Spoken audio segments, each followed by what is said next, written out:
আসসালামু আলাইকুম দর্শকবৃন্দু, আমরা ভুয়া টিভির পক্ষ থেকে বেকার ভাবে এসেছি। 2024 এসএসসি ব্যাচের রেজাল্ট নিয়ে আমরা একটু আলোচনা করব। আমরা ছাত্রছাত্রীদের মুখ থেকে তাদের রেজাল্টের আকাঙ্ক্ষাটা আমরা জানতে চাই, তাদের মুখ থেকে শুনতে চাই। সুপ্রিয় দর্শকবৃন্দু, আমরা এসএসসি রেজাল্ট জানার জন্য আমরা সরাসরি একটা ছাত্র পেয়ে গেছি। তার কাছ থেকে আমরা, ভাই আপনি কি এসএসসি রেজাল্ট নিয়ে আসছেন? জি জি জি, আপনার রেজাল্টের ফলাফল কেমন হয়েছে আপনার? খুবই ভালো। জি, আপনার এই ফলাফলটা হওয়ার কারণে আপনার অবদানটা কার? সবই আমার হেড স্যারের। জি জি, সবই আমার হেড স্যারের। মানে বুঝলাম না, খোলসা করে একটু বলবেন? আমি যখন জেএসসি পরীক্ষা দিই 2 বছর আগে, তখন আমি 13 সাবজেক্টে ফেল করি। আমি প্রতিদিন অফিসের পাশ দিয়ে যাওয়ার সময় হেড স্যার থেকে বিড়ি খাই। বলেন। তখন আমরা কেন বিড়ি খেয়ে ভালো রেজাল্ট করতে পারবো না, যার কারণে আমরা বিড়ি খাওয়া ধরি। তারপর 2 বছর বিড়ি খাওয়া শেষে আমি এবারটা এসএসসি তে জিপিএ 5 পেয়েছি। কিভাবে সম্ভব? এটা কিভাবে সম্ভব? আমি প্রতিদিন আমাদের এলাকা থেকে আলি বিড়ি কিনতাম 1 প্যাকেট করে। রাতে আমাদের এলাকায় দেশের যে অবস্থা, কারেন্ট থাকতো না, যার কারণে আমরা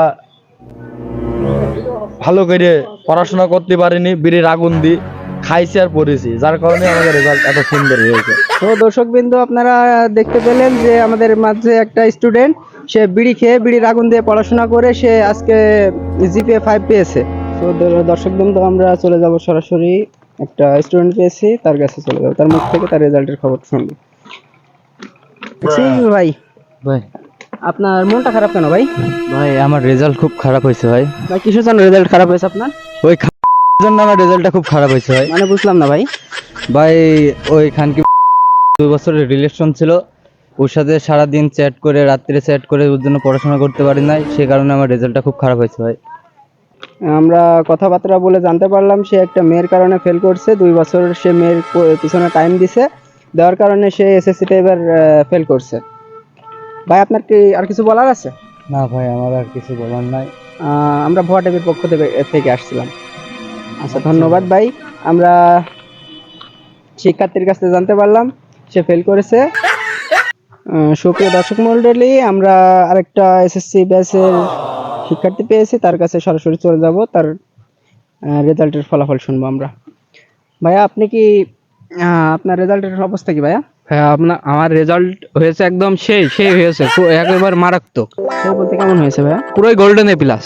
গোল্ডেন এ প্লাস, এত ভালো রেজাল্ট নিয়ে আপনি, রেজাল্ট কিভাবে সম্ভব? স্বপ্ন থাকলে সবই সম্ভব। This is power of dream. স্বপ্ন থাকলে সবই সম্ভব, যদি স্বপ্ন রাখা যায় সবই হবে। আচ্ছা, আপনার স্বপ্নটা কি বর্তমানে? ভবিষ্যৎ প্ল্যান কি, স্বপ্ন? আমার স্বপ্ন জীবনে একটাই, পঞ্চস্টার হওয়া।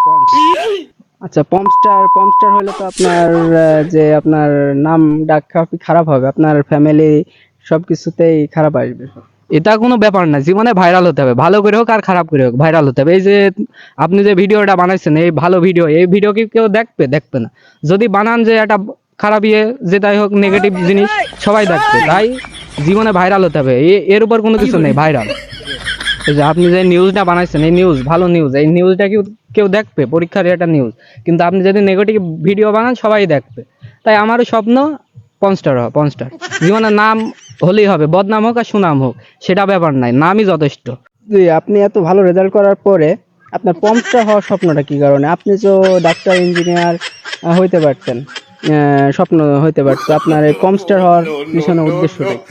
সবার মতন হতে গেলে নিজেকে চলবে না, নিজের মতন নিজেকে তৈরি করতে হবে। আমার স্বপ্ন যেটা, সেটাই বড়, স্বপ্নটাই বড়। স্বপ্ন আমার পঞ্চস্টার হওয়া। এই এই পর্যন্ত আমরা একটা ছেলে পেয়েছি যার স্বপ্ন পমস্টার হওয়া। আমরা দেখেছি যে মানুষ বড় হয়ে স্বপ্ন থাকে ডাক্তার, ইঞ্জিনিয়ার, পাইলট, এগুলা থাকে। তাই এই ছেলেটার স্বপ্ন পেয়েছে আমরা পমস্টার। আজকে সারাদিন এসএসসি রেজাল্ট নিয়ে ভিডিও করতে করতে হাঁপিয়ে গেলাম। যে কেউ করছে বিড়ির আগুন দিয়ে পুড়ে পাস, কেউ আবার প্রেমে ছেঁকা খেয়ে রেল স্টেশনের পর বসে বসে মাথায় হাত, কেউ আবার স্বপ্ন তার জিপিএ প্লাস পেয়ে যে পমস্টার হবে। আজকে দেখি আর একটা পাওয়া যায় কিনা কোনো স্টুডেন্ট।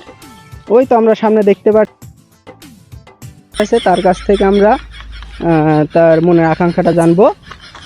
সরাসরি শিক্ষার্থীর কাছে চলে যাব। ভাই, হ্যাঁ ভাই, বলছি ভাই, আপনি এইভাবে বসে আছেন বিড়ি মুখে নিয়ে, চোখে সানগ্লাস নিয়ে, এইভাবে বসে থাকার কারণটা ভাই? ভাই বসে থাকার কারণ হচ্ছে আজকে একটা মারি না, হ্যাঁ কোন আচ্ছা ভাই, ধরে দেবো? খুশি থাকা মেন কারণ হচ্ছে আজকে আমার এসএসসি রেজাল্ট বেরাইলো। রেজাল্টে মোটামুটি আলহামদুলিল্লাহ খুব পাস হয়ে গেছি আমি, ঠিক আছে। পাশের সাথে সাথে আমি একটু খুশির সাথে সাথে একটু আছে দুঃখও আছে। ভাই কিসের দুঃখ এটা? দুঃখ হচ্ছে আমি আছে যার জন্য পরীক্ষাটা দিয়েছি সে করেছে ফেল, আমি করেছি পাস। আচ্ছা আচ্ছা, এবারটা ওই যে মেয়ে ফেল করেছে তার সাথে আমার দীর্ঘদিন যাবত রিলেশন ছিল, ঠিক আছে। তার বাপের সাথে আমার কন্ট্যাক্ট ছিল যে ওই মেয়ের সাথে যদি আমার বিয়ে করতে হয় তাহলে আমার এসএসসিতে পাস করতে হবে। তো আমি এসএসসিতে পাস করেছি, সে মেয়ে করেছে ফেল। তার সাথে আমার রাত জেগে কথাবার্তা হইতো মাঝে মধ্যেই, বেশিরভাগই তার সাথে ফোনে কথা বলতে গেলি সে বলতো যে আমি এখন পড়াশোনা করছি, আমি কথা বলতে পারবো না। আচ্ছা আচ্ছা, তারপর? সে কথা বলতে পারবে না, এখন সে করেছে ফেল, আমি করেছি পাস। তো এই আনন্দই খাচ্ছে আমি বিড়ি, খুবই মজায় আসি, খানকি মাগি শুধু বেড়া এই যা। তো দর্শক বিন্দু, আজকে সারাদিন করতে আসলাম নিউজ করতে এসে হয়ে গেলাম ফিউজ। সুপ্রিয় দর্শক মণ্ডলী, আমরা আজকে বেকার পাবলিকের পক্ষ থেকে সারাদিন নিউজ করার পরে আমরা এখন বিরতিতে চলে যাব। আমাদের আপনারা যারা আমাদের ভিডিও সামনে আসবে, আপনারা পারলে সাপোর্ট দিবেন, আমাদের পাশে থাকবেন। ধন্যবাদ।